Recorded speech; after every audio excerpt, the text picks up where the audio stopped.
Como estamos hoy dos vocalías, ¿verdad? Pues, bueno, lo primero, daros a todos y a todas la bienvenida en nombre del Ateneo Navarro. Hoy estamos aquí para presentar la novela Termita de Garasí Albizua. Y bueno, gracias lo primero por venir y darnos este rato. A vosotras por invitarme. Gracias también a todos los valientes que os habéis animado a salir con este frío. Y gracias a Edgar de nuevo pues, por acogernos, ¿no? Siempre con tanta amabilidad.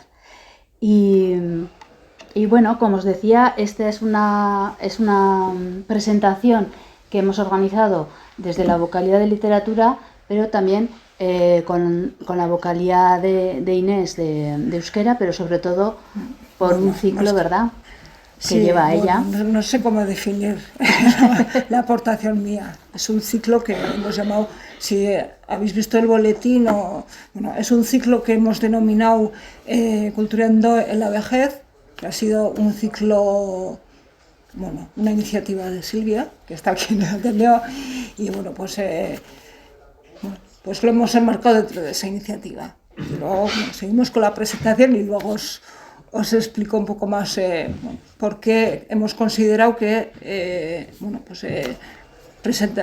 incluir la presentación del libro dentro de este ciclo que hemos denominado Culturando la vejez. Que no quiere decir que los que estéis aquí seáis viejos, ni que nosotras seamos viejas. Ni que sea un libro para viejos. Tampoco. No, es para mentes muy jóvenes. Luego, bueno, lo de, como siempre, animaros también, si todavía no sois socios y socias del Ateneo, que os animéis a haceros, porque siempre viene muy bien esa contribución, que es la verdad es que es muy poquita al año y nos viene a todos muy bien pues para poder continuar haciendo estas cosas tan necesarias, creo yo. Así que bueno, si quieres presentar a Garasí. Sí, pues buenas tardes y bienvenidas a esta presentación del libro de Garasí Albizua, Termita. Garasí Albizua es diseñadora gráfica, es guionista de cómic y escritora, y actualmente compagina la escritura con su trabajo como técnica de comunicación en Euskal Idazlerik-artea. Ha publicado las novelas juveniles Gaizkileen Galtzada, Litzako Dorreak con Pamiela, Lara del Alto Pico con Apache Libros y el cómic La apuesta de Cloto y Iruleak, que son dos cómics, ¿verdad? Es el mismo Iruleak en euskera con Chalaparta y La apuesta de Cloto en castellano, pero vale. es el mismo. Sí. Vale. Y también ha participado en varias obras colectivas. Termita es su primera novela dirigida al público adulto. Y pues precisamente por ser un libro dirigido a público adulto, pues lo hemos incluido dentro de este ciclo del que ya Culturando la vejez, que es un ciclo con el que el Ateneo pretende presentar una oferta cultural en diversas disciplinas, no solo literatura, pues también arte, teatro, ciencia, etcétera, dirigida no solo a personas mayores. Tampoco sabría decir exactamente qué es persona mayor o qué no es persona mayor, pero sí pues a un público que igual ya no se siente identificado pues con las jóvenes de hoy en día, ¿no? Pues con los treintañeros que hablaban antes con Regina, o pues que gente, los jóvenes y las jóvenes, ¿no?, que se dice hoy en día, y que pueda tener pues otro tipo de intereses o inquietudes. Y dicho esto, pues paso la palabra a Regina, que es la vocal de literatura, que es la promotora del evento de hoy, de la presentación del libro Termita de Garasí Albizua, que es una perla del libro. Bueno, mientras tanto ha venido Lorenzo. Nos ha traído regalitos. Y mientras hablabas tienes una sorpresa. Casi da gusto que no. Ya os digo, ¿no?, que esto es un lujo. En fin, bueno, pues eso, vamos a hablar de Termita. Y esto no es algo que yo suela comentar, lo de, pues si está editado por tal o cual editorial. Sé que hay gente que le importa mucho, ¿no? Pero en este caso sí que me parece importante señalar que está publicada ni más ni menos que por Galaxia Gutenberg, Y esto es algo reseñable porque no es nada habitual ni fácil conseguir publicar una primera novela adulta, ¿no? Como decimos, en una editorial de este prestigio, ¿no? Con un catálogo de autores de tanta calidad. Lo que nos habla ya de un texto que se ha ganado a pulso el estar ahí. O sea, no está por casualidad, no es una cosa que haya surgido pues de la nada, ¿no? Yo he tenido la suerte, como amiga, que solemos compartir pues escritos y críticas, ¿verdad? Sí. Pues he tenido la suerte de estar en casi todo el proceso de gestación y puedo decir, aquí ante notario, claro. que la verdad es que se lo ha currado muchísimo, ha trabajado muy duro y pacientemente, sin concesiones y exigiéndose al máximo. Por este motivo, claro, yo ya conocía el texto y había ido leyendo pues cada avance, cada cambio, con las gafas súper críticas, porque yo no perdono una, soy malísima. Sí, y entonces, es verdad, das fe, ¿no? Entonces no la había leído tampoco pues con esa otra perspectiva de la persona que se pone a leer en su casa, ¿no? Relajadamente en el sofá, ¿no? Entonces, claro, cuando a mí me llegó ya la novela, ya a casa y me cogí, ya me quité esas gafas, me puse las de leer y me puse a leer tranquilamente, me quedé impresionada de verdad de la obra innovadora, valiente y original en que se había convertido Termita, ¿no? Y lo digo porque es una novela personalísima, con un andamiaje desconcertante pero sólido, con unos personajes excéntricos pero cercanos, normales pero irrepetibles, y con una historia que fluye imparable a su propio ritmo y estilo también, ¿no? Y con una frescura y una honestidad brutal y tierna que te arrastran de principio a fin. Eso sí, yo creo que es una lectura que puede engañar, ¿no? Puede parecer un librito pues no muy gordo, con unos capítulos cortos, pero desde luego yo os aconsejo que la leáis con mucha tranquilidad porque es una lectura exigente, en el buen sentido de la palabra, y más hoy en día. Como se me da fatal resumir novelas, porque me enrollo y os la cuento entera, os voy a leer lo que Edurne Portela, que es ya veis también, ¿no? que es la directora de esta colección, que también ha estado trabajando muy de cerca con Garasi, que es lo que ella misma dice de la novela, como la cuenta, ¿no? Que lo hace mucho mejor que yo. Y dice: Termita narra en primera persona el día a día de una mujer ya no tan joven que vive con su abuela y que trabaja de teleoperadora. Esta voz narrativa es rebelde y macarra, irónica e impredecible. No cumple ninguna de las expectativas que la sociedad patriarcal impone sobre la mujer. Su cuerpo no normativo, su sexualidad voraz, su rechazo al papel de cuidadora y su condición de no madre la convierten, a ojos de otros, en un ser marginal. Pero la voz narrativa se rebela contra esa marginalidad. No narra desde la condición de víctima, no pretende dar pena ni apelar a la empatía. Con un aura punk triste que lo impregna todo, reflexiona sin tapujos sobre su relación con la comida, el sexo, la explotación laboral, los afectos, sobre cómo la pobreza y la exclusión social se heredan, cómo las violencias pasadas se reproducen, generación tras generación, en los cuerpos de las menos privilegiadas. Y también expresa, rompiendo estereotipos y con suma originalidad, el amor entre una nieta y su abuela. Bueno, yo creo que lo resume bastante bien. Sí. Y si quieres, pues ya podemos empezar con las preguntas. Vale, sí. Vamos a empezar con la de rigor, para que... que es cómo surge Termita, si la sustentan o permean algunas vivencias reales, porque, como decía, pues es un relato que, sin ser autobiográfico, suena muy honesto y transmite en muchos de los temas que trata pues mucha verdad, ¿no? Un conocimiento muy hondo y detallado de cosas que quizás serían difíciles de plasmar con esa agudeza psicológica a una persona que no las haya experimentado, sino de primera mano, al menos de cerca, ¿no? Hablo de todos estos temas que acabo de comentar. Y aunque muchas veces se dice, ¿no?, que uno con un buen escritor puede hablar de cualquier cosa, etcétera, yo creo que, no sé si en este caso se podría cumplir 100% esa premisa, ¿no?, por todo esto. Vale, bueno, es que ricasco, pedazo de presentación.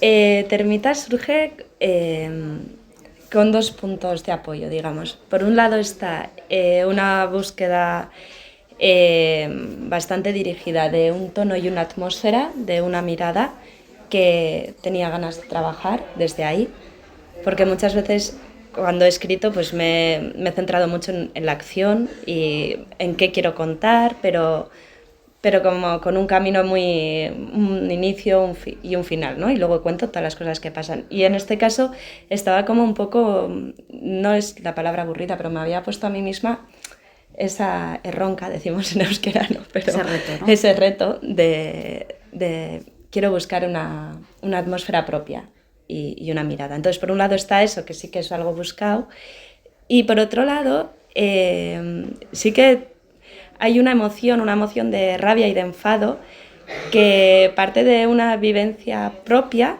pero luego yo ya desaparezco del todo en la novela como personaje. Pero sí ese comienzo que le va a dar, pues como digo, esa atmósfera, pues eso, de estar hasta las narices. Y eso es un día que yo tranquilamente estoy en la cocina comiendo y veo mi reflejo en el horno y no me mola el reflejo, me veo como enorme, me veo ¡buah!, no sé qué, y soy como súper mala conmigo misma y entonces me enfado porque narices tengo que ser mala conmigo misma, o sea, ¿de dónde viene esto? O sea, ¿por qué cruza mi mente? O sea, le cruzan esos pensamientos tan dañinos, ¿no?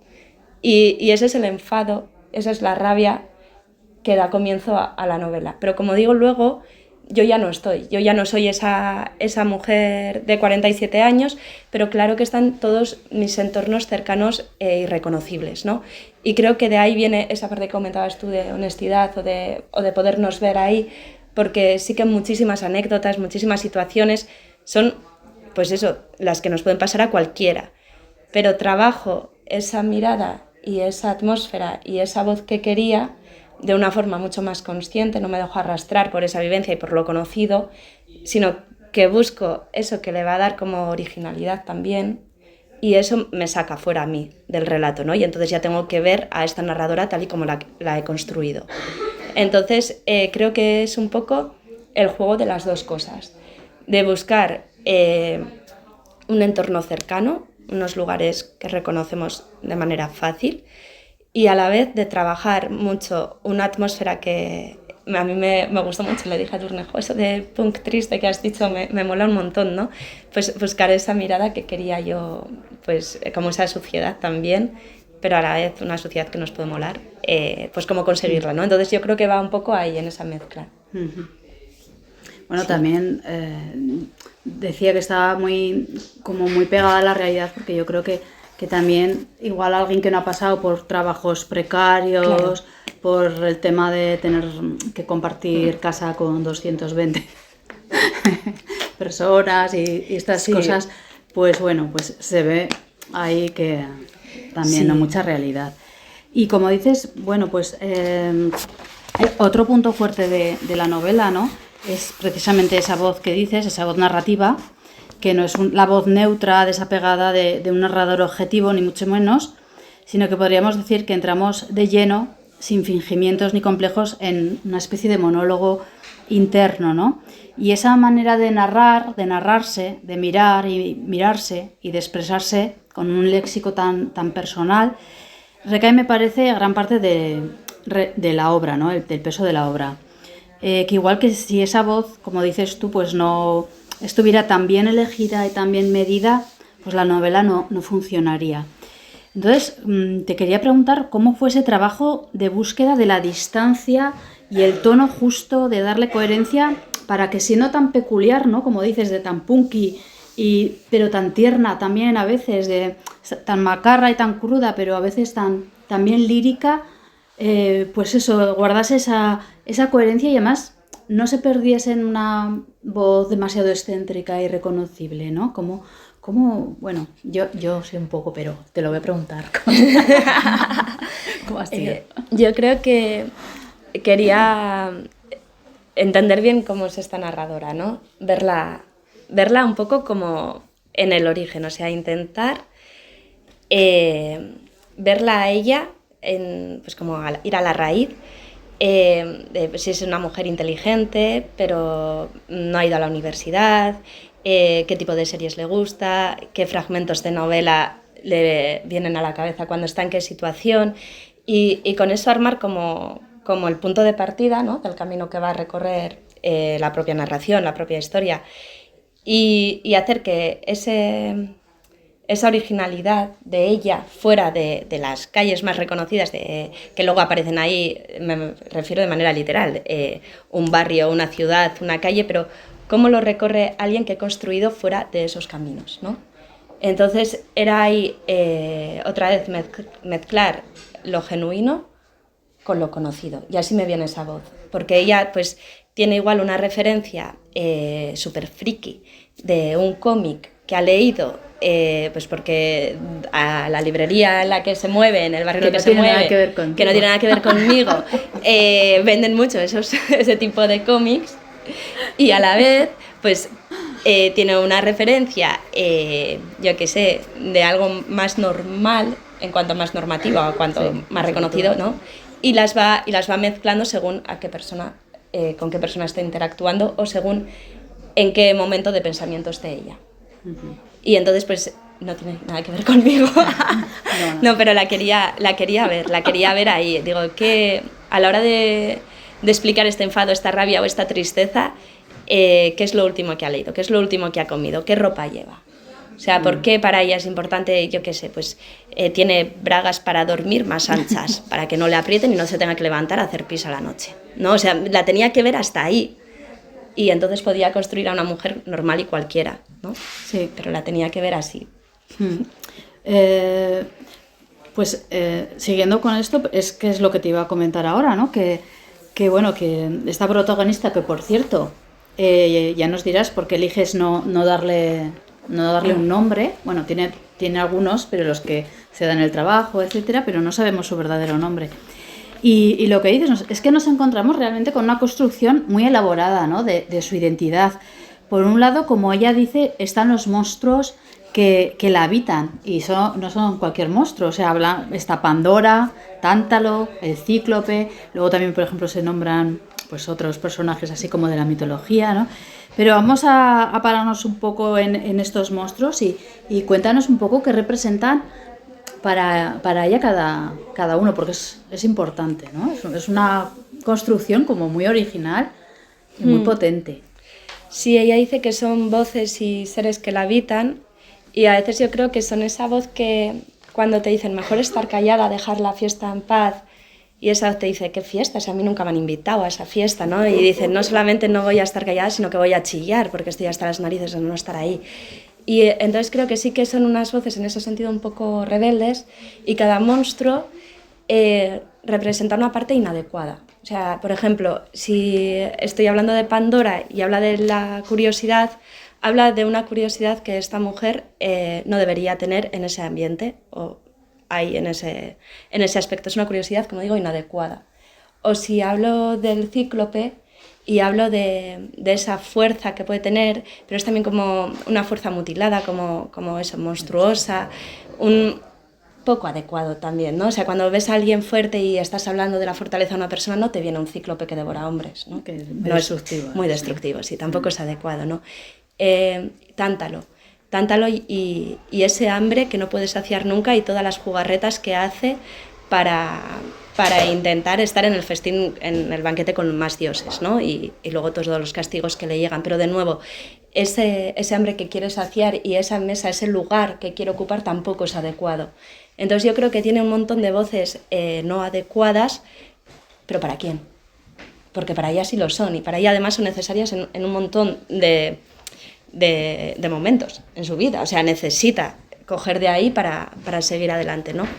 Entonces, esos monstruos serían eso, yo creo. ¿Y por qué no tiene nombre? Eso. Porque me resulta casi imposible, una vez de dar nombre a una persona, imaginármela sin que ese nombre influya en la forma de ser de esa persona. O sea, a mí si alguien me dice, se llama Maitane, conozco a muchas Maitanes y ya tengo ahí... Claro, pero es que no conseguía inventarme un nombre que pudiese abarcar a esta mujer. Pues resulta Entonces, curioso, ¿no? me costaba muchísimo Resulta darle. curioso porque es como de una profundidad psicológica, o sea, no es el típico personaje más plano de un relato que... con lo bien construida que está y lo que nos quita precisamente es como a veces con lo que más nos identificamos, ¿no? Y sin embargo, no, o sea, no interfiere para nada, o sea, no echas de menos, ¿no? A mí, fíjate que dije, ¿lo dice o no lo dice? No lo digo porque no me lo sé. Sí, pero vamos, que no se hace... No se echa en falta tampoco, ¿no? Me parece que está bien. El otro día leía en un artículo que hablaban de que el escritor y helenista Luis Alberto de Cuenca decía que quizás sería recomendable en la literatura contemporánea sustituir a Zeus por Superman para buscar nuevos sentidos y códigos.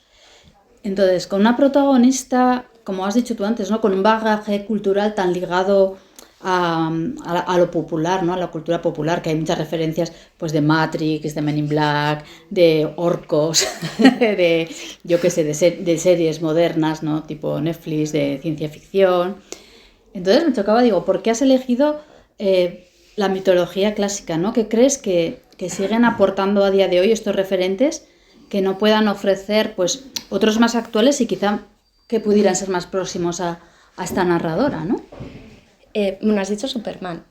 No sé si también, ahora hace poco ha salido la serie de Pingüino, el malo de Batman. Ah, sí.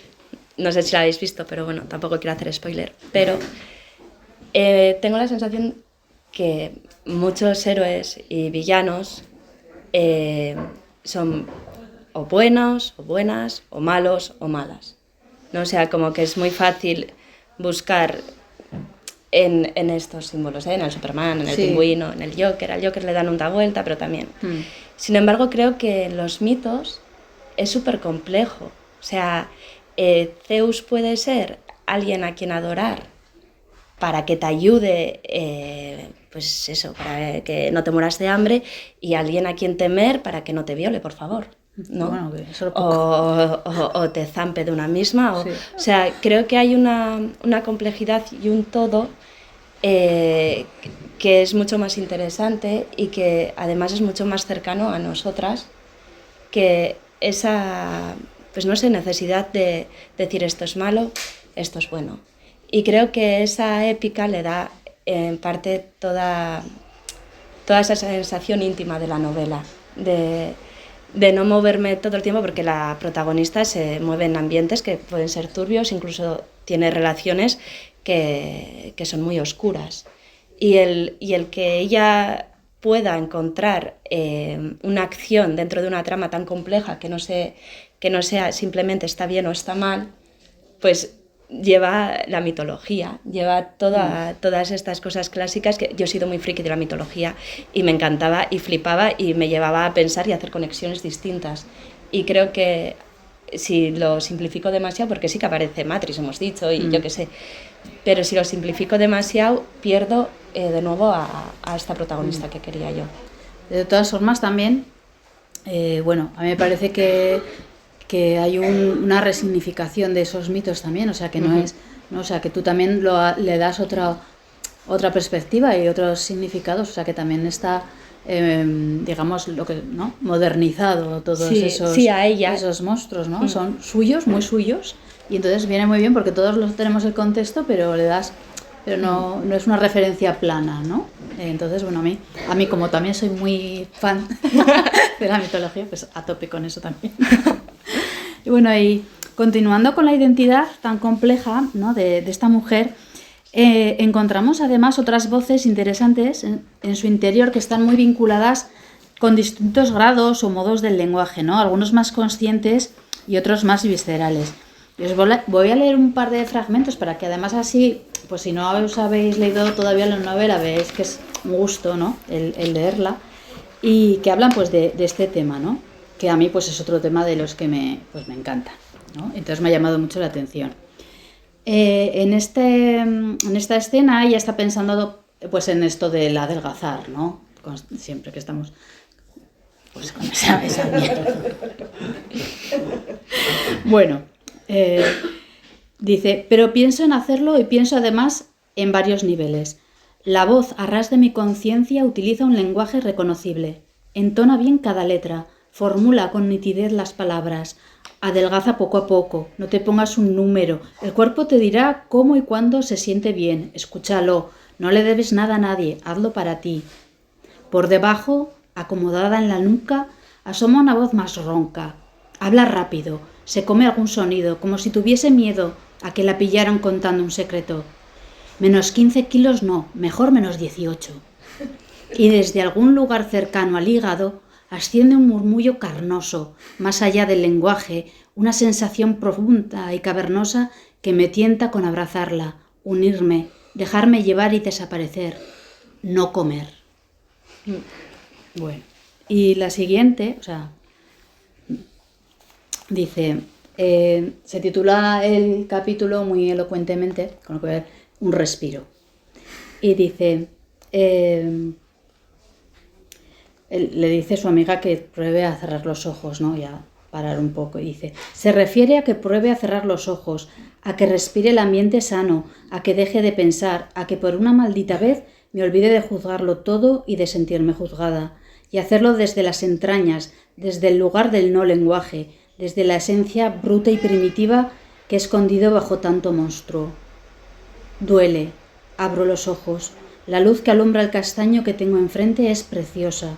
No hay otra palabra mejor para describirla. No busco otra imagen más mía, no me empeño en definirla de otra manera.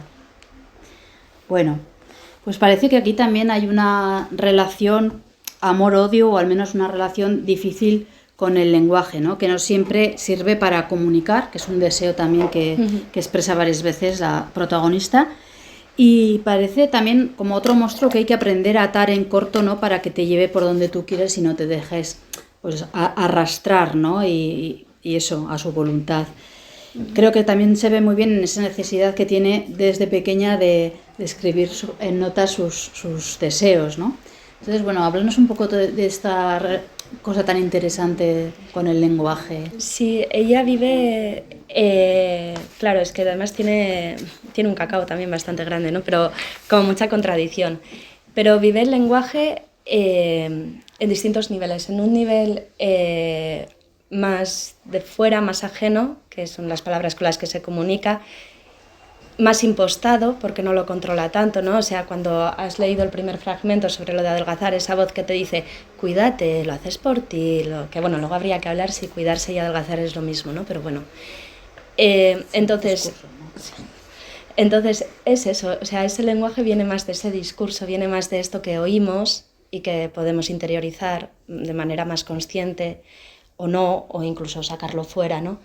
Y a medida que deja el idioma, ¿no? Las palabras y va más dentro de ella, hay otra comunicación. Y hay una comunicación que puede dar miedo, como en el primer fragmento, ¿no? En el que es no comer, desaparecer, o sea, ya estar fuera del registro comunicativo de un emisor de un mensaje y un destinatario, ¿no?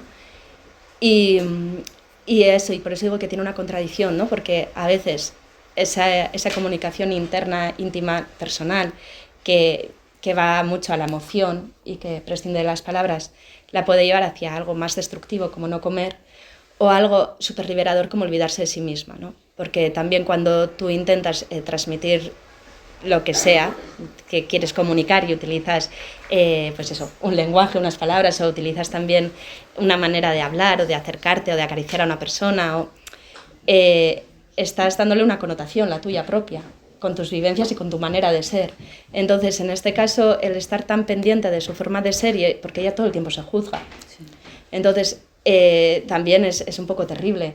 Y el poder liberarte de eso y decir, es que no quiero buscar otra palabra, es que ya está. Es que he dejado que algo de fuera me tranquilice sin pensar en mí. O sea, por fin no he pensado en mí. Y en este caso entonces era algo como liberador. Y todo viene desde las entrañas, ¿no? O sea, el murmullo está cerca del hígado, esto también es no sé qué dice, también lejos de todos los monstruos o por debajo de todo. Entonces viene, pues eso, pues como buscando esa raíz también que decía muy al principio, ¿no? Y eso, y como en cada situación, o sea, puede ser algo bueno y liberador o puede ser algo también terrible.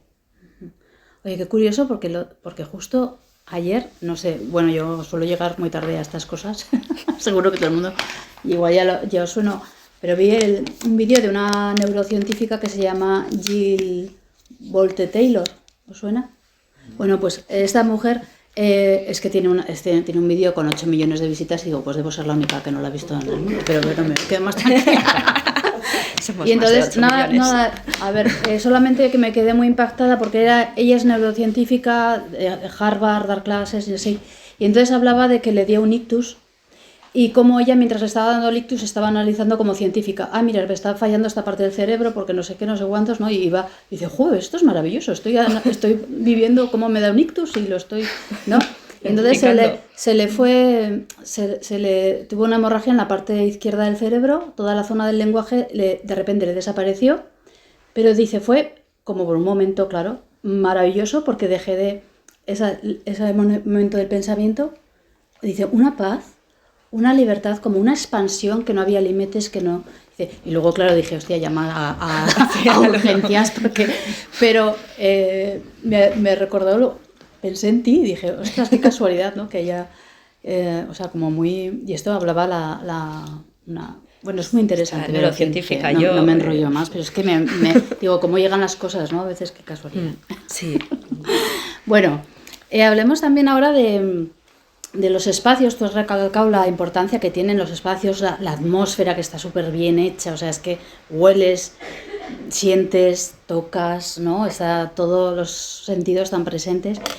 Podríamos decir que los espacios, la casa con sus distintas estancias, la cocina, el baño, la terraza, la huerta, y luego lo que has dicho tú, la ciudad con los barrios, las calles, el lugar de trabajo, de ocio, son como otro personaje multifacético, ¿no? Con una entidad propia, ¿no? Porque condiciona cómo se siente y cómo actúa la protagonista, también qué monstruos despierta y cuáles apacigua, ¿no? Entonces te quería preguntar, como esto ya nos has hablado un poco, pero si crees que necesitaríamos ciudades y espacios más amables, más integradores, ¿no? Porque aquí hay como mucha diferenciación social todavía, ¿no? Muy de clases. ¿Lugares más de encuentro o piensas que al final siempre acabamos pervirtiéndolos con nuestras propias miserias humanas y nuestras mierdas, ¿no? ¿Hasta qué punto nos condiciona el entorno, ¿no? de nuestras ciudades? Porque aquí es bastante...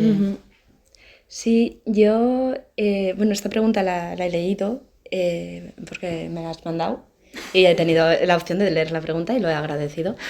Y no la ha quitado porque no ha querido. Exacto, he dejado todo lo que me ha preguntado, no he quitado nada.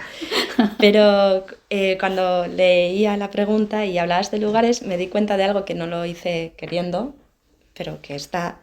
Y es que en muchos de esos lugares interfiere la comida y una persona, ¿no? Entonces, cuando va al bar del barrio, pues suele ser con una mao y un pincho que le sacan. Y entonces hay unas referencias y hay una narrativa que ella lleva directamente hacia Carol, que es la persona que está ahí. Entonces, el bar, cuando lo describe también, lo describe a través de las referencias que también puede conocer Carol. Cuando está en una cafetería con la Jose, y la Jose es su madre, y está tomando, su madre le lleva una fotografía o no sé qué para ver, y ella tiene ahí un batido, un bollo de mantequilla, o no sé, un croissant, una napolitana, y lo pone encima de la foto. Ahí a la madre le da un esto de... Y ahí las referencias también que utiliza el monstruo que puede despertar también es a través de su relación de ella y de su capacidad de comunicarse en esa cafetería, en ese lugar, con la Jose. O cuando se toma un kebab con la compañera de trabajo, ahí son las referencias más frikis y vemos es el kebab también, ¿no? Y todo su pensamiento va más hacia ese lado y hacia esos monstruos. Entonces, claro, los lugares están, en el caso de ella, muy ligados a la comida, que aparece en ese lugar, a veces puede ir caminando sin comer, eso también lo puede hacer, pero está súper ligado a la comida y está... Tú dices de si los pervertimos, los lugares, es que nos comunicamos con ellos, ¿no? Entonces... Nos contaminamos igual, ¿no? Más. Claro, pero entonces por eso, pero tampoco tiene por qué ser algo negativo. No, por eso, o sea, que como que los... Pero también creo que hay algo que igual no deberíamos hacer y que yo tiendo a hacer, y es, le doy al lugar como si fuese una persona. Pues, y pienso en el nivel emocional del lugar, ¿no? Pues si es un lugar aburrido, si es un lugar limpio, y entonces de repente los lugares dejan de ser simplemente lugares y entran en este sistema tan terrible para ser algo mejor, para ser una casa más grande o tener más luz o estar más limpio o tener las paredes más amplias o los techos mucho más altos y digo, y eso se lo hacemos nosotras al lugar, se lo estamos haciendo, ¿no? Entonces creo que somos como demasiado humanas, o sea, como que llevamos esa humanidad, has dicho contaminación, pues sí, como que la llevamos incluso a rincones que no debería y que entonces sí, que se podría dejar de ensuciar ese... No lo podemos dar la vuelta, ¿no? Pero sobre todo yo creo que quitarle esa emoción, esa capacidad de que el lugar necesite, que estás como siempre también ahí compitiendo, ¿no? Como que no puede permanecer tal y como es y el barrio permanece. Y lo importante que son las cosas que están ahí y todo lo que evocan estando ahí sin tener que ser como, ¿no? Ya, o sea, es como que no les dejamos. Bueno, y ya la última por mi parte, no puedo terminar sin mencionar el tema de la inteligentísima estructura de la novela, ¿no? Que es muy peculiar, como hemos dicho. Hay un avance en la historia, desde luego, pero no sigue, como has dicho tú, ¿no? La habitual disposición de planteamiento, nudo y desenlace, ¿no? Que parte de pues, la detonación de un conflicto concreto que lleva al personaje a ir enfrentando de una manera generalmente lineal pues eso, distintos obstáculos para llegar hasta un nuevo punto de estabilidad, ya sea para mejor o para peor. En Termita todo sucede más como en la vida misma. Es un aparente desorden, digo aparente porque sigue siendo literatura, obviamente, de escenas inconexas, de flashbacks aleatorios, donde ocurren cosas que en el momento ni siquiera sabemos si son relevantes o irrelevantes, donde se tiene un mayor o menor control de la situación, se actúa con mayor o menor presencia y acierto, y que luego nosotros mismos, como si fuéramos montadores, ¿no?, de cine, pues unimos para darle a nuestra vida e identidad una sensación unitaria y narrativa, ¿no? En definitiva, pues un sentido. Entonces, ¿cómo has elegido y ordenado todas las piezas de este puzzle incompleto, pero que no es para nada insuficiente? Y ahí está esa inteligencia tan fina, que es Termita, ¿no? ¿Cómo has decidido también qué no contar al lector para que éste entre en el juego y complete por su cuenta pues toda esa historia soterrada, ¿no? Porque es como digo, una historia que jolín, que es una gozada, porque hoy en día yo creo que pocas novelas pues respetan la inteligencia del lector y nos suelen dar todo muy machacadito, muy mascadito, y cuando te encuentras con lo que decías tú, un reto, que también tienes que poner de tu parte, también tienes que detenerte, tienes que unir, que no nos ha contado, qué elipsis hay por ahí. Jo, trabajazo que cómo se compone esto. Pues claro, yo al principio quería trabajar esa atmósfera que comentaba, ¿no? Y la quería sacar de mi esquema que me suelo hacer siempre de este personaje, esta persona, esto tal, va a suceder algo, quiero contar esto y van a llegar a un punto. Entonces, pues era más como ver a una persona en un mar en el que no tiene ningún límite, solamente ves agua alrededor y a veces está a flote todo el tiempo porque no se ha hundido, porque sigue viva, si no ya estaría hundida. A veces puede visitar como pues un recuerdo, una anécdota del pasado, pues como un poco llegar a tierra firme un rato para coger aire, pero vuelve a estar flotando otra vez, ¿no? O sea, todo el tiempo la veo eso, en un infinito de agua y la dejo a ver si va a querer nadar hacia un lado o no. Entonces, ¿qué pasa? Que soy muy críptica, utilizo demasiadas elipsis y a veces incluso no se entiende. Esto es una de las cosas que he tenido que trabajar mucho y que he tenido que pulir muchísimo y que he tenido que reordenar la propia novela incluso. De las primeras versiones del texto, los monstruos que aparecen los juntaba hacia el final y hacía un glosario monstruoso en el que explicaba quién era Tántalo, no en la mitología griega sino en ella, y lo mismo con Cíclope, con Pandora. En este caso, una de lo que me hizo pues que la persona que lo vaya a leer no esté completamente perdida fue traer esas escenas al momento en el que son relevantes e introducirlas en el texto. Entonces sigo sin definirlo en un esquema clásico, pero sí que voy dando como esas boyas, sí. Sigo ahí con el mar, para que podamos entender la historia. Y me ha costado mucho, pero cuando digo mucho, en plan 1 año y medio, mucho. Pero me alegra que se entienda y que joder, y que sí. Sin ese límite sí. Se pueda incluso no disfrutar de como digo, de esa cosa, esa masa azul. Porque también hay una evolución, o sea, quiero decir que tampoco es que esté totalmente flotando ahí como un trozo de hielo a la deriva. No, a veces hasta nada. Que pasan cosas y vamos conociendo historias y vas uniendo, o sea, que también es muy interesante, no es la nada. Pero la nada es muy interesante. Sí. Bueno, y por mi parte, podría seguir, pero vamos a dar ya paso a Inés, que también tiene, ¿verdad? Sí, pues yo no te paso las preguntas antes, no te voy a sorprender. Pero bueno, no creo que sean difíciles con las que ya te ha hecho Regina. Las difíciles. Sí, no. Regina te ha hecho las difíciles. No, yo antes de nada también felicitarte, porque a mí la verdad es que me ha gustado, me parece una perla de libro. Yo os recomiendo que os lo leáis. No solo por pues lo que cuentas, sino por cómo está contado. A mí me ha gustado mucho. Y ya después de felicitarte. La primera pregunta, un poco después de escucharte, que digamos el inicio, lo que te inspiró, te llevó a empezar a escribir este libro, fue verte a ti misma delante de un horno, sí, del horno. Tal. No sé, la pregunta era ¿a qué tipo de público, qué personas veías que leerían tu libro y lo entenderían o les gustaría o se sentirían identificadas con la protagonista, con la narradora, la situación, etcétera? Porque la verdad es que el libro es cañero, o sea, tiene caña. Sí. Hay temas que pueden ser un poco espinosos incluso también, hay un poco de todo, ¿no? Sí, hay alguna que otra escena un poco turbia también, familiar, sí. Extraña y sí. ¿Qué público?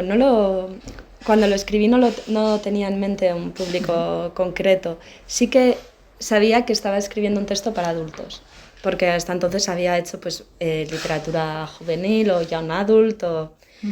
En este caso era tirarme a la piscina del todo, porque digo, no, claro, es lo primero que hago así, entonces tampoco sé muy bien quién va a recibir, pero ¿qué persona me puedo imaginar leyéndolo?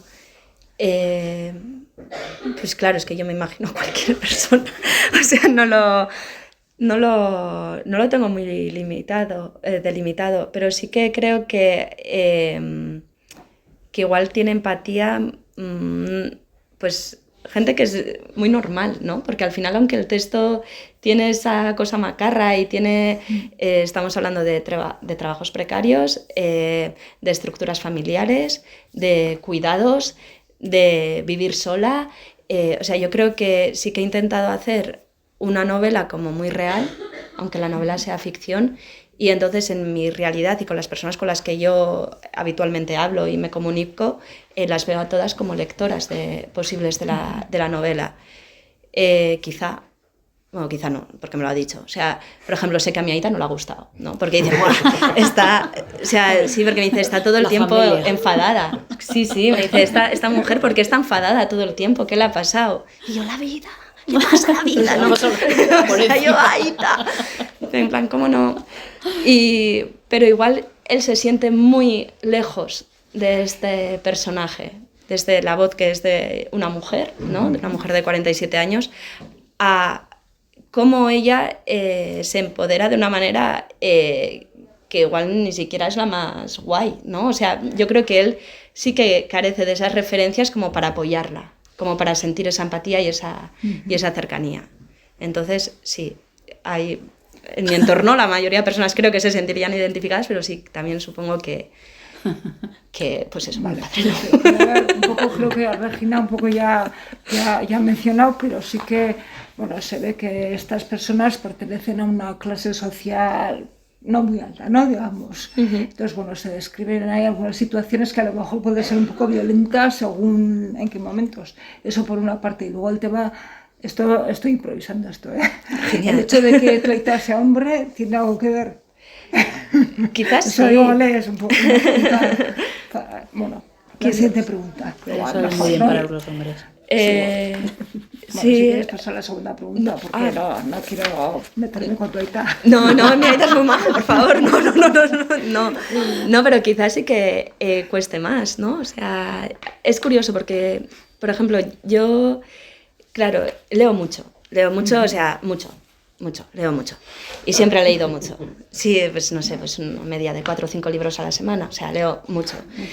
Y cuando leía de joven, con 14, 15 años, sobre todo leía novelas de fantasía, y ciencia ficción, pero sobre todo de fantasía. Y es curioso porque, claro, el personaje que molaba era chico. Y el personaje que no molaba era chica, porque tenía 2 frases en una novela de 500 páginas y había que rescatarla. Sé que lo estoy simplificando muchísimo y sé que estoy yendo un poco hacia el estereotipo, pero yo me sentía que no aparecía ahí y eso también me enfadaba. Entonces, hacía como aprendí, porque eran muchos libros los que leía pues, con esas características, como un esfuerzo que luego ya no era tan esfuerzo como para empatizar con ese chico. Pero si de buenas a primeras lees una novela en la que no estás, en la que no apareces, en la que no te ves reflejado, tienes que hacer ese trabajo por seguir leyendo y para encontrar un gusto. Y igual no te viene en esa novela, igual te viene en la novela número 17. Entonces, creo que también es el hábito lector el que te hace entrar en unos textos u otros, ¿no? Sí, no, está claro. Luego también es verdad que, bueno, pues antes los protagonistas eran hombres, tenían otro tipo de características. Ahora, en este libro en concreto, bueno, sigo con el orden de las preguntas porque no es que me estoy saltando aquí temas. Entonces, bueno, yo haciendo un poco un símil con una película, por ejemplo, pues este libro lo clasificaría como un thriller psicológico con final feliz, ¿no? Digamos. Pero bueno, a la vez sí que es verdad que son personajes o personas y situaciones relaciones muy creíbles, ¿no? Identificables en nuestro alrededor, más o menos cercano, ¿no? Según cada cual el entorno que tenga. Entonces, no sé, ¿consideras que puede ser una manera de definir, pues simplificando muy mucho tu libro Termita, este thriller psicológico, ¿no? Porque claro, cada personaje tiene, bueno, los personajes están muy, muy bien definidos, tanto, bueno, físicamente lo sé, pero psicológicamente sí que los defines muy bien, ¿no? Sí que tiene, o sea, eso es queriendo, ¿no? O sea, buscar esa parte psicológica y emocional de cada personaje. Además, una de las cosas que tenía también en mente, esto igual suena un poco mal, a ver cómo lo hago, pero cómo lo digo, pero a veces creo que se romantiza, sí, cierta clase social, o digamos, por ejemplo, esa persona que ha trabajado toda su vida, o sea, desde que ha sido capaz de trabajar hasta morir, ha trabajado y se dice, qué dignidad, o sea, hay como un punto que a mí me daba mucha rabia y a esta prota también le daba mucha rabia y ahí está la parte macarra que dicen de la novela, de decir, pues es que esta mujer lo único que ha hecho antes de morir ha sido trabajar y eso es una puta mierda. Y nada de, fíjate qué digna, fíjate qué tal, siempre que responsable, qué honesta, una mierda. No ha tenido un rato de descanso, no ha tenido un rato de...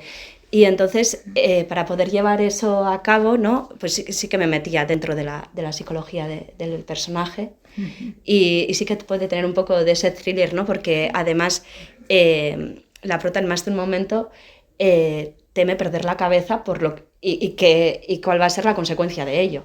No dices que ya los monstruos han cogido las antorchas, ¿sabes? O sea, a ver qué pasa ahora. Y entonces, claro, para meter esa tensión que va poco a poco, la novela al principio va un poco pues, más despacio, ¿no? Y hacia el final se ve un poco como más esa agonía de ella. Sí que coge ese carácter de thriller, puede ser, sí. Sí, cuando habéis explicado al principio, durante la historia, el tema de los monstruos, ¿no? Que realmente son seres mitológicos, ¿no? Pero sí que se los reflejas, digamos, como monstruos suyos que un poco le están, ¿no? Comiendo la cabeza, sí. El ángel bueno y el malo, en este caso son como todos malos. No sé si el malo sería el adjetivo, pero sí que son un poco las voces esas que, bueno, pues le llevan por donde le llevan, ¿no? Y, bueno, no sé, a mí me parece interesante también bueno, pues cómo lo desarrollas. Y luego bueno, respecto pues el tema de eso, thriller psicológico, pues las relaciones afectivas, no afectivas, ¿no? A mí me ha parecido muy interesante el hecho de colocar la relación abuela-nieta, digamos, en el centro y pues teniendo eso en el centro, pues definir el resto de las relaciones, ¿no? Que aparecen pues, muchas personas y muchas relaciones, ¿no? Y además eso, la abuela es una persona mayor, digamos, ¿no? Tal y como, bueno, pues una abuela. Y el personaje que no tiene nombre, pues también es no es una persona mayor, tal y como entendemos, ¿no? Persona mayor, pero no es una chiquilla tampoco. Entonces las dos personas ya son adultas y bueno, en ese sentido, pues bueno, entraría en el ciclo de Culturando la vejez. Y bueno, ninguna de las dos, o las dos tienen claro, o han tenido claro que no quieren cuidar a nadie, pero sin embargo están condenadas a cuidarse las dos, porque no quieren cuidarse, pero sí que hay gestos de, bueno, hay momentos en el libro en el que se narra, se narra, ¿no? Como pues eso, la nieta le corta las uñas y la abuela también pues le va a su cuarto y le habla y bueno, hay momentos en los que sí que se ve, ¿no? Que están condenadas a cuidarse, no sé si es la expresión más adecuada o no, pero bueno, sí que no quieren, pero lo hacen. El tema cuidados está presente durante todo el libro, yo creo, pero si a pesar de que los cuidados entre las personas de la misma familia no hay, o sea, no se cuidan entre ellos, yo creo que al contrario, incluso, ¿no? En algunos momentos sí que buscan personas, digamos, fuera que las cuidan. Por ejemplo, pues en el tema de la abuela, que la abuela tampoco tiene nombre a todo esto, es Termita, pero... perdona, Esperanza, la abuela se llama Esperanza. Sí, eso a la abuela le he puesto. Sí, que se me han colado ahí. Bueno, Esperanza le cuida mucho Carol, sí, con la del bar. La del bar. Y a la protagonista, como tiene nombre, también tiene su B32. Sí, Marta, B32, ¿no? Sí. Entonces sí que ahí sí que se ve que, bueno, aunque en la familia tradicional de siempre, digamos, ahí no se cuidan pues por cosas que pasan en la vida, ¿no? Pues se intuye. Sí que se ve que, bueno, pues que se busca la manera de cuidarse y sentirse cuidadas. Sí, yo creo que... Juegas también con esa... Que ella diferencia mucho entre el cuidado impuesto y el que se debe, ¿no? Estás viviendo pues, con una persona, pues cuidaros, tal, y el cuidado que da porque quiere, ¿no? Más de una vez a la abuela dice, la odio mucho y la quiero mucho, ¿no? Entonces, por supuesto que se van a cuidar, si se quieren muchísimo, pero creo que también es como algo muy, muy estructural esto del cuidado, que no es algo tan individual que tomamos nosotras como, pues eso, como una decisión de voy a cuidar a esta persona, sino que muchas veces nos viene ya dado, te toca, y ella no quiere que le toque, ni a su abuela quería que le tocase, ni a su madre quería que, ¿no? Aunque se van a dar ese mínimo, pero para mí no es tan mínimo, ¿eh? Para mí, mientras viven en casa y así, la una y la otra están muy pendientes. Lo que pasa es que no utilizan igual las vías más convencionales, porque tienen que buscar pues, su manera friki de cuidarse y su manera... Es que además también me viene un poco con el tema de la responsabilidad y de la culpa, y no la has cuidado bien y por eso la ha pasado, ¿no? O sea, como que también lleva cierta culpabilidad el cuidado, que se puede, ¿no?, cambiar a cierta responsabilidad para quitar de una vez, ¿no?, todo ese peso de la culpabilidad.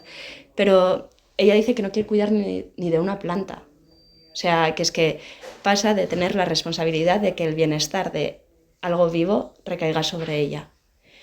Eso no significa que en su día a día, porque además es en su día a día, que si le pongo las palomitas con la abuela, aunque se me queda dormida en el brazo, que mientras está ahí mirando por la ventana, haciendo no sé qué, pues cojo, friego todos los cacharros y no sé qué. O sea, tienen una relación en la que con muchísimos gestos pequeños se atienden. Y luego sí están estas amigas que son las escogidas, que ya no nos vienen tanto por obligación y por pertenecer a un entorno familiar cerrado, con unos roles y con unas jerarquías supermarcadas, sino que ya desde fuera escojo con qué persona estoy a gusto y me dejo cuidar y cuido a esa persona, ¿no? Pero ya como más íntimo, más dirigido, más decidido. Y entonces sí, creo que hay esa diferencia de cuidados. Hombre, es interesante, bueno, que es un tema que está muy de moda, digamos, ¿no?, hoy en día, y bueno, es interesante esa reflexión que se hace, ¿no?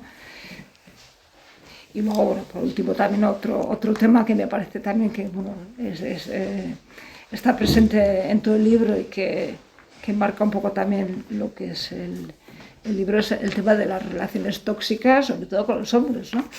El de la narradora con el primo, por ejemplo. Sí, es bastante turbio, ¿no? Esa escena, ese momento. Y con el jefe también. Y luego el padre, el tío y el abuelo, pues también son alcohólicos, no buenas personas, no tienen... Ya no salen muy bien parados. Bueno, ahí va un poco al tema, bueno, lo que es... la madre con la hija también, ahí se ve que nunca ha habido río. La madre no la ha querido mucho la hija, y la hija a la madre, pues tampoco mucho, ¿no? Pero iba un poco al tema de, pues eso, las protagonistas son las mujeres, la mayoría.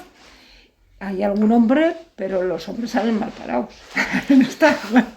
Las mujeres, bueno, hay un poco de todo, pero en comparación a los hombres quedan peor, ¿no? Sí. No te lo voy a negar. Creo que hay mucha elipsis también, ¿no? Porque hay muchas relaciones. Hay un capítulo, ¿no?, que empieza me gusta follar, me gusta incluso más que comer. O sea, sabemos que, bueno, también dice, no siempre me sienta bien tampoco la comida, ¿no? Y continúa ahí, Pero, o sea, ella tiene relaciones con hombres, con mujeres también se dice, satisfactorias y sin ningún tipo de problema. Lo que pasa es que no se detallan ni se narran, ¿no? Sin embargo, sí que escojo la relación laboral con el jefe y la relación familiar con el primo para hablar de dos relaciones en las que el poder, en principio, sobre todo la del jefe, está en el hombre. Y a través de ese poder, cómo la ven a ella y cómo la tratan a ella. Y entonces esas las utilizo porque ella necesita rebelarse contra eso, contra esa jerarquía. No te puedes relacionar con alguien libremente así. Y sí que he utilizado en ambos casos dos hombres. El jefe me cae súper mal y se nota, y el primo también. Sí, sí, en ese caso sí, los dos aparecen muy mal parados. Es algo, pues eso, ¿no? Es algo creíble, incluso identificable en nuestro entorno más o menos cercano, ¿no? Que eso ocurre realmente. Y al contrario, no tanto, ¿no? No sé. Hombre, ella también con el primo, o sea, me refiero, ella no es amable, ni buena, ni maja con el primo. Ya, pero el primo tampoco. Tampoco con ella, ya, pero eso me refiero que allá hay... Sí, mucho. Sí, no, esas relaciones son malas. Las dos que aparecen, sí. Entonces, bueno, me refiero que, bueno, son tal y como las escribes, pero que sí reflejan un poco, aunque es ficcionado todo, lo que se cuenta aquí, sí reflejan parte de la realidad, pues, bueno, pues tiene su... Sí, además las dos yo creo que le sirven a ella para ser más consciente de dónde está y de lo que quiere. O sea, creo que de una manera muy, muy oscura y muy turbia, sobre todo igual con la del primo, con la del jefe está como más indefensa, puede parecer, pero que funcionan para que ella misma sea consciente de que tiene voz. Porque ahí es cuando aparece también una nueva voz, ¿no? Que dice, o sea, que no es ni siquiera la de los monstruos, es una voz que se oye por encima y se da cuenta que es su voz, que también tiene, ¿no? Y bueno, creo que son dos relaciones que sí, como dices, que se pueden ver de manera usual y incluso puedes empatizar. Igual más en la laboral que en la otra igual me he metido un poco ahí en algo así bastante turbio, como he dicho, pero que son súper necesarias en esta persona. O sea, súper necesarias detectarlas, mucho mejor si no las tuviese, pero una de que las tienen, detectarlas para encontrarse a ella misma, ¿no? Pues sí que es verdad, ¿no? Yo creo que es algo muy generalizado, que a veces hasta que no tocas fondo y no... O sea, vas aguantando y lo que se suele decir, ¿no? De la gota que colma el vaso. O sea, que a veces tragamos y tragamos y tragamos y hasta que no te encuentras con ese jefe que ya te hace la última, no sacas esa fuerza que te parecía imposible que tú te fueras a revelar un día y plantarte, ¿no? Porque a veces tenemos un aguante todos, ¿no? Que yo creo que nos vamos a... Se puede ver reflejado cualquiera que... En fin, en esta sociedad, ¿no? Pues... Bueno, por finalizar eso que habéis comentado, que son como dos mujeres en un mar flotando, pero yo creo que son mujeres fuertes que nadan muy bien, ¿no? que no se dejan pisar. ¿No? Sí.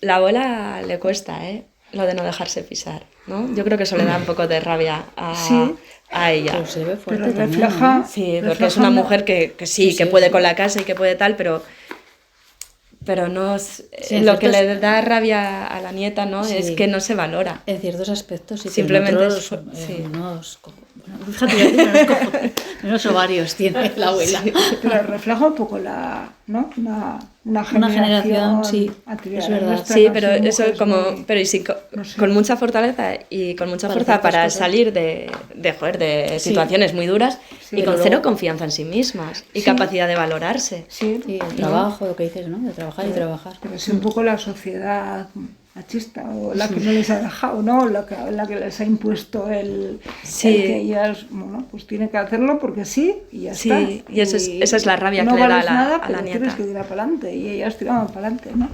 Aunque, no sé. Yo creo que son identificables. Y la nieta, no tiene nombre. ¿La sin nombre? La narradora, digamos, porque al final es la que narra la historia. También es una mujer con un par de ovarios, ¿no? Digamos, no se achanta ni con el jefe, ni con el primo, ni con nadie, ¿no? Al final, tira para adelante. Tira para adelante, sí. Pues no sé si alguien quiere hacer alguna pregunta, que aproveche ahora o calle. Sí, bueno, a mí me ha encantado, no he leído el libro, claro, habrá que leerlo, pero me ha encantado, me he hecho la idea, que no sé si es así, me he hecho la idea que es una voz de una mujer joven, no la de, o sea, en nuestra sociedad ya estamos hartas del patriarcado. O sea, vamos a tener voz. Me ha gustado mucho lo que has dicho de que no te identificabas con lo que leías y tal. En realidad no te identificabas con la sociedad y afortunadamente yo me alegra muchísimo que gente de vuestra edad sea capaz de decir algo como mujer, ¿no? Entonces entiendo también a la abuela que se ha culturizado de otra manera y que es un poco difícil. Entiendo que a tu padre no le guste, entiendo que muchos hombres no entienden a las mujeres actuales, ¿no? Y bueno, me alegra mucho que eso sea así. Y la segunda pregunta, o sea, esto es agradecerte que hayas escrito. Y la segunda es, ¿por qué ese título? Termita. Sí. Termita llaman a su abuela. Es un mote que le ponen porque ella al principio, bueno, llega en un tren a un sitio, yéndose de un pueblo y pasaba mucha hambre, va a un convento, pasaba mucha hambre y el crucifijo de madera lo chupaba ahí como ya intentando alimentarse de alguna forma y le terminan llamando termita porque siempre está con la madera Y luego pues también me gusta mucho esa cosa de hacer hogares y ciudades que hacen las termitas, pero que como solamente trabajan, al final lo destruyen y se les cae encima. O sea, un poco también, ¿no? Lo que es tu propio hogar, hasta dónde lo vas a llevar y qué consecuencia puede tener el no descansar. Y sobre la primera reflexión que hacías, una de esa rabia que está en la novela, en parte es porque de manera individualizada ella no tiene herramientas, porque se da cuenta que es algo muy sistemático esto que le llega. Y entonces ese enfado es decir, ¿qué hago yo? O sea, veo a mi abuela, veo a mis amigas, somos conscientes de dónde estamos, de lo que queremos y de lo que nos hace daño, ¿qué hacemos? Y va un poco de ahí, de cómo al final es algo muy estructural y las propias herramientas, buscarlas en esa estructura y en ese sistema es como muy complicado, ¿no?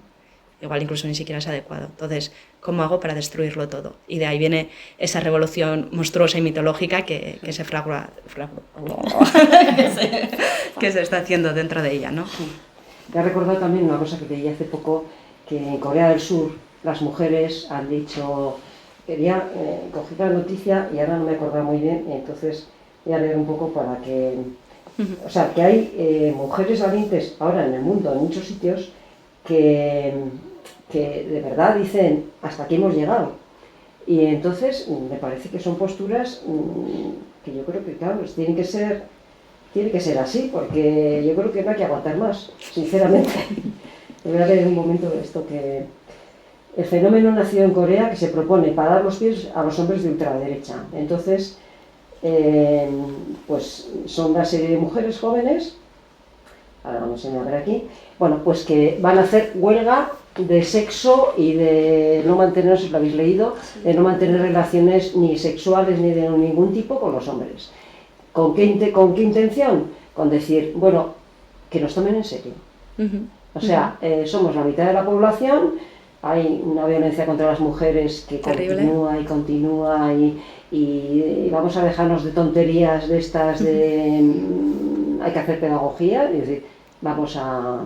que creo que también hay una obra la de Han Kang griega, no, vale, la griega, sí, en la que deja que habla un poco de Listerata, ¿cómo es? Sí, la de los hombres, la rebelión. Sí.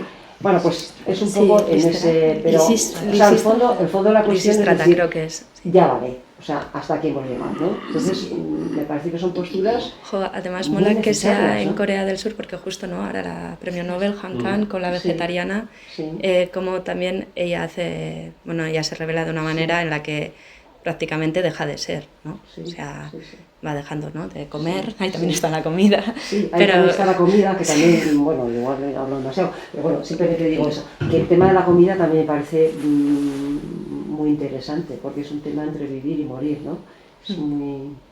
Sí, de hecho eso, ¿no? Han Kang, la vegetariana, es como casi que quiere convertirse en un árbol, o sea, ya no es solamente dejar de ser la mujer que se supone que tiene que ser, ¿no? Sino ya es una vuelta más. Bueno, pues si hay alguna otra comentario o pregunta, y si no, pues ya os animo a que vayáis a comprar el libro y se lo regaléis a vuestros cuñados.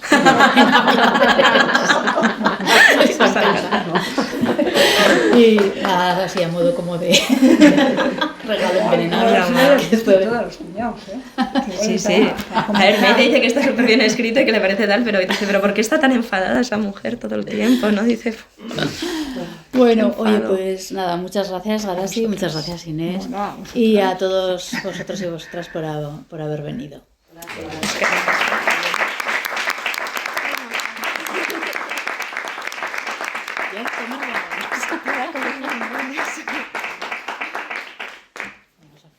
¿Cuánto vale?